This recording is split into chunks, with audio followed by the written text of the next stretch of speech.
ACT Wazalendo ni chama cha kidemokrasia, na sisi ACT Wazalendo tunaamini kwamba demokrasia ni mapambano. Demokrasia ni mapambano, na mapambano ya kujenga demokrasia yanaanza ndani ya chama, hayaanzi nje ya chama. Hilo la kwanza mlielewe.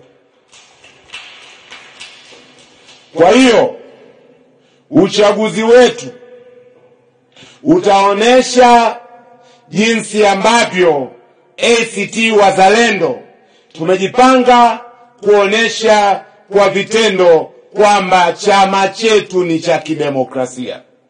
Mimi nawapongeza sana Mbozi, sana kwa dhati ya moyo wangu, kwamba wameweza kuhamasishana wakapata wagombea wengi wa ubunge kwenye baadhi ya maeneo na kwenye baadhi ya vyama. Kitendo cha kuwa na watiania zaidi ya moja kinaleta chuki, kinaleta mifarakano, kinaharibu chama.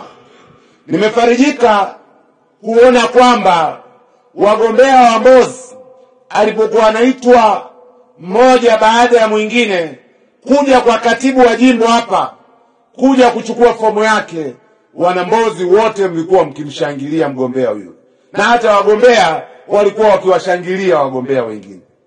Huu ni mfano mzuri sana. Sasa mfano huu uwe kwa maneno na kwa vitendo, kwamba katika chama hiki hakuna mgombea mwenye hati miliki na udiwani. Tuelewane vizuri hapa. Mimi ni katibu mkuu wenu, nimegombea, nimechukua fomu ya kugombea katika jimbo la Tunduru Kaskazini, na ujumbe niliowapa na Tunduru Kaskazini, na leo ninarudia, nitajisikia fahari na faraja kama mwanademokrasia iwapo kuna mwanatunduru au wanatunduru watajitokeza kupambana na mimi katibu mkuu. Sitokasirika, nitafarijika sana.